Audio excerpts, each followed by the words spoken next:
We are back with the one and only Ivan by Catherine Applegate.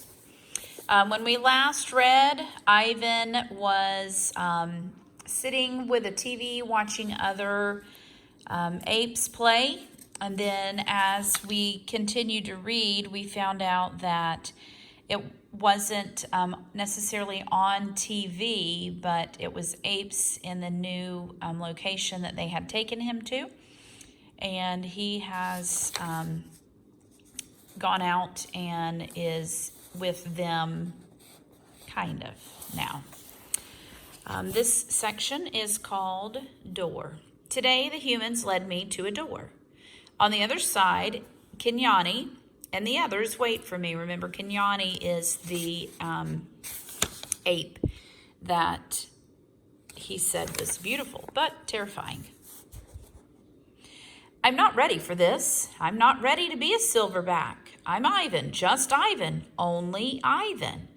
I decide it's not a good day to socialize. I'll try again tomorrow.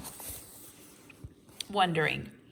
All night I lie awake wondering about Ruby. Has she already walked through a door like the one I'm facing? Was she as scared as I am? Scared the way she must have been that day she fell in the hole? I think of Ruby's endless curiosity and of the questions she loved to ask. Have you ever danced with a tiger, Ivan? Will your fur turn blue? Why doesn't that little boy have a tail? If Ruby were here with me, she'd be asking, what's on the other side of the door, Ivan? Ruby would want to know, and she would have been through that door by now. Ready. Want to try again, Ivan? Maya asks. I think of Ruby, and I tell myself it's time. The door opens. Outside at last. Sky, grass, tree, ant, stick, bird, dirt, cloud, wind, flower, rock, rain. Mine, mine, mine. Oops. I sniff, approach, strut a bit, but the others don't welcome me. They have sharp teeth and loud voices. Did I do something wrong? Kenyani chases me. She throws a stick at me. She corners me. I know that she's testing me to see if I'm a true silverback, one who can protect her family. I cower and hide my eyes. Maya lets me back into my cage. What it was like. I lie awake and try to remember what it was like being a gorilla. How did we move? How did we touch? How did we know who was boss? I try to think past the babies and the motorbikes and the popcorn and the short pants. I try to imagine Ivan as he might have been. He is really having to learn how to behave like an ape, because even when he was a baby, remember, he lived in the house with Mac. So he never really got to learn. Pretending. The juvenile male approaches. He's eyeing my food hungrily. I imagine a different Ivan, my father's son. I grumble and swat and swagger. I beat my chest till the whole world hears. Kenyani watches, and so do the others.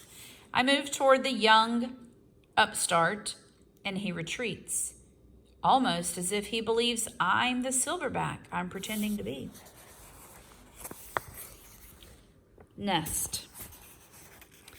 I'm making a nest on the ground. It isn't a true jungle nest. The leaves are inferior and the sticks are brittle. They snap when I weave them into place. The others watch, grunting their disapproval. Too small, too flimsy, an ugly thing to see. But when I climb into that leafy cradle, it's like floating on treetop mist. More TV. Maya wants me to go back to my glass cage. I can tell because she is tempting me toward the door with a trail of tiny marshmallows. I try to ignore her. I don't want to leave the outside. It's a cloudless day, and I've found just the right spot for a nap. But I relent when she adds yogurt raisins to the trail. She knows my weaknesses all too well. In the glass cage, the TV is on. It's another nature show, jerky and unfocused. I expect to see gorillas, but none appear. I hear a shrill sound like a toy trumpet.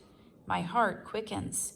I rush close to the screen, and there she is, Ruby. She is rolling in a lovely pool of mud with two other young elephants. Another elephant approaches. She towers over Ruby. She strokes Ruby, nudges her. She makes soft noises. They stand side by side, just the way Stella and Ruby used to do. Their trunks entwine. I see something new in Ruby's eyes, and I know what it is. It's joy. I watch the whole thing, and then Maya plays it again for me, and again. At last, she turns off the TV and carries it out of the cage. I put my hand to the glass. Maya looks over. Thank you, I try to say with my eyes. Thank you.